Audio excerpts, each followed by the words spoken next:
The legendary comedy Police Academy has brought laughter to millions of viewers around the world. But behind those immortal roles are heartbreaking losses. In this video, we will look back at the journeys and lives of 14 Police Academy stars who have passed away, to remember the faces that made up the legend of the time. Bubba Smith as Moses Hightower.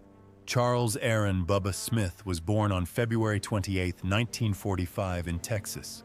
At 39, he became an unforgettable character to audiences around the world as Moses Hightower, a tall, gentle officer in the police academy from Part 1 to Part 6.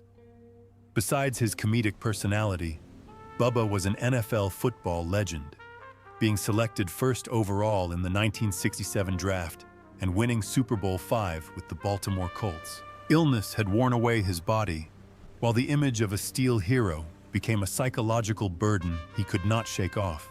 On August 3, 2011, Bubba Smith was found dead alone at the age of 66. The cause? Acute drug poisoning and heart failure. An autopsy later confirmed he had CTE, a degenerative brain disease caused by repeated head trauma common in competitive athletes. His heart was twice its normal weight at the time of his death, a poignant symbol of the price paid for sporting glory. Marion Ramsey as Laverne Hooks. Marion Ramsey was born on May 10, 1947 in Philadelphia. At 37, she made her mark in film history as Officer Laverne Hooks, the timid but surprisingly courageous policewoman in Police Academy, from Season 1 through Season 6.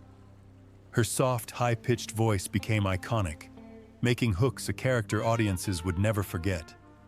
But the role ultimately became a gilded cage, trapping Ramsey in a single on-screen identity. Too boxed in, Ramsey was rarely cast in other roles. Hollywood couldn't look beyond her squeaky voice in Police Academy, ignoring the fact that she was also a talented stage actress, performing on Broadway and touring nationally in Hello, Dolly.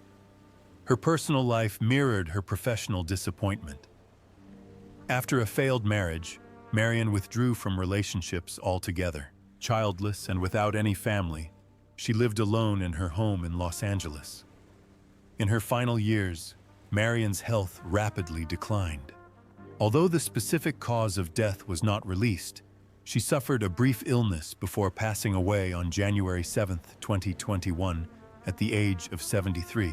Close friend Nell Carter once revealed that Marion was a very private person, often hiding her pain behind a smile. Her estimated net worth at the time of her death was only about $500,000, a modest figure compared to the emotional impact she left on audiences. But the greatest tragedy was not material. It was being stuck in a role that was so successful that she never had the chance to truly see herself for who she was. George Gaines as Eric Lessard. George Gaines was born on May 16, 1917 in Helsinki, a Russian-born Dutch talent who served in the Royal Netherlands Navy during World War II. Before becoming a U.S. citizen, he was 67 when he captured the hearts of audiences around the world as Commander Eric Lessard, the bumbling but lovable commander of Police Academy throughout the 7 seasons. With his deep voice, innocent expressions, and humorous but meaningful antics, he became the soul of the series, an irreplaceable role. But behind his illustrious career and endearing personality was a life full of profound chapters. Gaines served in Sicily, Anzio, and the Adriatic, a history that Hollywood rarely mentions. He had a long and happy marriage to actress Alan Ann McCleary, but tragedy struck in 1989 when their son, Matthew, a former Olympic kayaker, died in a car accident in India. It was a loss that left a deep wound in Gaines, and many believe he became more withdrawn after that moment. In his later years, his health declined, his eyesight deteriorated, his memory faded. But he retained the charm and kindness that characterized both him and Commander Lessard. On February 15, 2016, George Gaines passed away at his daughter's home in North Bend, Washington, at the age of 98. He left behind an estimated $2 million estate, a modest home, and millions of smiles to share with audiences around the world. Hugh Wilson, as Angry Driver, Hugh Hamilton Wilson Jr., born August 21, 1943 in Miami, Florida, was one of the most talented creators in television and film in the 1980s and 1990s. At age 41, he not only directed, but also appeared briefly on screen as Angry Driver in Police Academy, 1984, a comedy that became a worldwide hit and launched a long-running series. But that was only a small part of his remarkable journey. Wilson was the creator of the popular sitcom WKRP in Cincinnati, which received multiple Emmy nominations and a Humanitas Award. He also directed The First Wives Club, 1996, a landmark feminist comedy that grossed over $181 million worldwide and launched the careers of Bette Midler, Goldie Hawn, and Diane Keaton. Behind that success, however, was a complicated personal life. Although he married Charters Smith in 1979 and had 5 children, Wilson had gone through 2 previous divorces, partly due to the pressures of fame and relentless work. He once admitted that the spotlight had left him emotionally drained, that his career had overshadowed his personal life. A devout Catholic and later a visiting professor at the University of Virginia, he carried the silent burden of feeling he had missed out on so much precious family time. Wilson died on January 14, 2018, in Charlottesville, Virginia, at the age of 74, after battling lung cancer and emphysema. He left behind an estate worth about $2 million, including a modest home in Virginia that was his peaceful retreat after decades of navigating the high-pressure world of Hollywood. George R. Robertson as Henry J. Hearst. George Ross Robertson was born on April 20, 1933 in Canada. At 51, he became a household name for his portrayal of Police Chief Henry J. Hearst in the Police Academy series. With a mix of grit and humor, he brought weight to the role, which ran in the first 6 films from 1984 to 1989. Hearst's grumpy exterior hid a heart of resignation, endearing him to fans for decades. After Police Academy, however, George R. Robertson took a quieter path, away from the noise of Hollywood. Despite appearing in 3 Oscar-nominated films, Airport, Norma Rae, and JFK, he remained a humble, hard-working supporting actor, more devoted to his craft than to fame. His personal life, however, told a more troubled story. 2 failed marriages kept him away from his family, especially in his later years. Relatives said he often lived alone in his Toronto home, haunted by a sense of abandonment from the industry that had once embraced him. Although his role as Hearst brought him public affection, it did not erase the emptiness that crept into his mind when the spotlight was turned off. George R. Robertson died on January 29, 2023, at the age of 89. His fortune was estimated at $1 million, mostly from real estate and film royalties. While his passing did not cause any drama or scandal, his tragedy lies in his silence, being remembered and forgotten at the same time, as the line between fame and solitude blurs in memory. Andrew Rubin as George Martine. Andrew Harold Rubin was born on June 22, 1946, in New Bedford, Massachusetts, to an educated Jewish family. After graduating from the American Academy of Dramatic Arts, Rubin emerged as a promising face on American television, with roles in Shazam, The Jeffersons, and Hometown. But it wasn't until he was 38 that he made his mark as the charming, mischievous, womanizing George Martine in the first Police Academy film, 1984. Instead of opening the door to stardom, George Martine turned out to be the pinnacle of Rubin's career. Subsequent roles dwindled, and he was reduced to supporting roles and occasional television appearances. Fame never came as he had hoped, and Rubin gradually withdrew from the public eye, all but disappearing from Hollywood's radar. Few people knew that behind his humor and charisma was a decades-long battle with nicotine addiction, a silent killer that eventually claimed his life. On October 5, 2015, Andrew Rubin died in Los Angeles of lung cancer at the age of 69. He was married once, but kept his personal life largely private, spending his final years in solitude.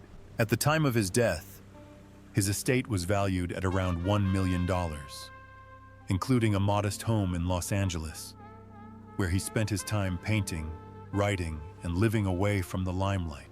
Deborah Lee Scott as Violet Fackler. Deborah Lee Scott was born on April 2, 1953, in Elizabeth, New Jersey. At the age of 31, she appeared in the 1984 film Police Academy as Violet Fackler, the fiery, eccentric wife of Douglas Fackler. Although it was a supporting role, the role made her a household name during the golden age of American sitcoms. Off-screen, however, Scott's life was filled with hidden wounds. After early success in Mary Hartman, Welcome Back, Cotter and Angie, she gradually gave up acting and worked as a talent agent in New York. Tragedy continued to strike. Her marriage to actor Jonathan Frakes ended, and she suffered the greatest heartbreak of her life when her fiancé, police officer John Dennis Levi, was killed in the September 11th attacks. According to her sister, Deborah Lee never recovered. She became heavily addicted to alcohol, became increasingly withdrawn, and struggled with severe depression. Just days after her 52nd birthday, Deborah Lee Scott died in her sleep at her home on Amelia Island, Florida. The official cause: complications from cirrhosis of the liver, linked to years of alcohol abuse. Her estate was worth an estimated $300,000, a modest sum given the fame she once enjoyed. Dar Robinson as Thug in Plaid. Dar Allen Robinson was born on March 26, 1947 in Los Angeles. Growing up surrounded by trampolines, gymnastics mats, and a love of danger. At 37, he appeared in Police Academy in 1984 as a checkered-shirted thug, a small role that barely hinted at his immense legacy. With 19 world records and 21 firsts in death-defying stunts, Dar Robinson was more than just a stuntman. He was a living Hollywood legend until the day he died. Robinson was the first person to jump 700 feet from the CN Tower, fall 220 feet from the Hyatt Regency, launch a car over the rim of the Grand Canyon, and free fall from a helicopter 311 feet, all with precision calculations. He hasn't broken a bone in 13 years, but ironically, his only fatal fall wasn't even a major stunt. On November 21, 1986, on the set of Million Dollar Mystery, Robinson was performing the film's main stunt. While performing a simple motorcycle chase for extras, which wasn't even a planned stunt, he lost control of his motorcycle and plunged off a cliff, dying instantly at the age of 39. The medical team left the scene, believing the dangerous part of the shoot was over. His fortune was estimated at $300,000. He suffered a failed marriage and left behind 2 sons, including Sean Robinson, who followed his father into the stunt business before also dying of heart failure at a young age. Close friends recall that Dar always lived with a sense of dread about death, and in some ways, he accepted it. Doug Lennox as gang leader. Douglas Joseph Lennox was born on January 21, 1938 in Canada. At the age of 46, he played the main villain in Police Academy, 1984. A gang leader with a stern, cold demeanor that left a lasting impression. In real life, Lennox is an incredibly versatile artist, actor, author, and broadcaster. He began his radio career in 1965 and quickly became one of the most familiar voices on Canadian radio before moving into film and television. He appeared in dozens of series, including The New Avengers, Cold Squad, Relic Hunter, Earth, Final Conflict, and X-Men: The Last Stand. However, despite his versatility and persistence, Lennox never landed a breakout leading role. His villainous role in Police Academy was a standout, but it was just a glimpse into a long and humble artistic journey. In addition to acting, Lennox was known for his intellect and curiosity, which he captured in his acclaimed book, Now You Know, The Big Book of Answers, where he revealed a lesser-known side of himself, one fueled by curiosity, knowledge, and a desire to understand the world. But his personal life was not as smooth. 2 failed marriages left emotional scars. According to those close to him, Lennox struggled with bouts of depression, haunted by the feeling that Hollywood had abandoned him, that his talent and dedication had been reduced to a single remembered villain. Doug Lennox died in his sleep on November 28, 2015 in Toronto, at the age of 77. The cause was complications from pneumonia. He left behind an estate worth about $400,000, including a modest home in Toronto, where he spent his final years in quiet solitude. He was a gifted storyteller, a memorable villain, but perhaps above all, a creative spirit the world turned away from too soon. Joyce Gordon as Mrs. Thompson. Joyce Gordon, born March 25, 1929 in Des Moines, Iowa, is not only an actress, but also one of the most outstanding female pioneers in the history of American television. At age 49, she appeared as Mrs. Thompson in Police Academy, 1984, a small role that helped define the film's signature comedy. But in a career that spanned decades, the role was a quiet note on a long journey of groundbreaking, often unsung achievements. In the 1950s, Joyce Gordon became the first woman to narrate a live television commercial, an act that was almost unthinkable for a woman at the time. She was also the first female announcer at a nationally televised political convention, and the first woman to serve as president of the Screen Actors Guild, SAG, local chapter, leading the New York chapter since 1966. Far from being known as the Lady in the Glasses, her affectionate media nickname, Joyce became the familiar voice behind countless automated telephone recordings that millions of Americans hear every day. From the number you have dialed is not in service. Please dial first the area code. She was also the English-language voice for European film legends such as Claudia Cardinale and Jean Moreau, including in Once Upon a Time in the West. On the radio, she voiced Cherry in Mark Trail and Barbara Miller in My Son Jeep. Gentle yet enduring, she was an integral part of American audiovisual culture for decades. Joyce's private life was simple and thoughtful. She spent more than 50 years with actor Bernard Grant and raised 2 children, but her final years were spent quietly and somewhat forgotten. She died on February 28, 2020, at the age of 90, not in 2008, as some reports have erroneously reported, and left behind a massive cultural legacy, although her estimated net worth is only around $500,000. Despite all that she pioneered, contributed, and created, what is perhaps most upsetting is that the world only remembers her for her small role in Police Academy, Beth Amos as the little old lady. Theodore Ross Roberts was born on June 30, 1934 in Zanesville, Ohio. At the age of 50, he appeared in Police Academy in 1984 as Captain Reed.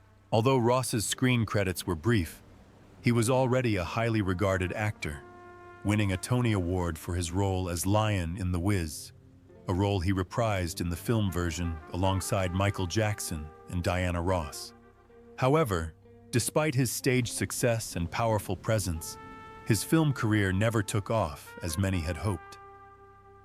Raised by a nightclub singer mother, Ross was drawn to the spotlight of the West 5th Street nightclub scene at an early age. After completing his military service, he traveled across the United States singing, eventually landing in Los Angeles, where a small role opened the door to Broadway. With his powerful voice, charismatic stage presence, and undeniable charisma, Ross was often relegated to supporting roles, even when sharing the screen with legends like Richard Pryor and James Earl Jones. His personal life was equally tumultuous. A failed marriage left him withdrawn and emotionally distant. Friends spoke of the lavish parties he threw, But behind the excitement was a lonely soul who yearned for deeper recognition. In 1997, he returned to Dayton and opened a jazz club called Your Place, where he occasionally performed. In 1998, he suffered a stroke from which he never fully recovered. Ted Ross died on September 3, 2002, at Good Samaritan Hospital at the age of 68. His estate, estimated at $1 million, consisted largely of a small house in Dayton, where he quietly closed out a life once considered a star, but haunted by untapped potential. David Graff as Eugene Tackleberry. Paul David Graff was born on April 16, 1950, in Zanesville, Ohio. At age 34, he made movie history with his career-defining role as Sergeant Eugene Tackleberry in Police Academy. As a gun-obsessed but fiercely loyal and devoted officer, Graff's Tackleberry became an enduring icon across 7 films. His character forever brought laughter to millions around the world. But behind his explosive humor was a life of quiet pain. Despite a steady career that included guest appearances on hit shows like Star Trek, Seinfeld, The West Wing, and Home Improvement, Graff never quite escaped the shadow of Tackleberry. A familiar face on television, he struggled with a lingering sense of powerlessness, haunted by the belief that he would always be a supporting character, never a true star. Contrary to some misinformation, David Graff has only been married once, to actress Katharine Graff in 1983. They have 2 sons together, but the constant pressure of work and the relentless pace of work often left him stressed. As an active representative of the Screen Actors Guild, SAG, he has fought tirelessly for the rights of his fellow actors, but he seems to have neglected his own health. On April 7, 2001, just 9 days before his 51st birthday, David Graff died suddenly of a heart attack while attending his brother-in-law's wedding in Phoenix, Arizona. He left behind a wife, children, friends, and fans in mourning.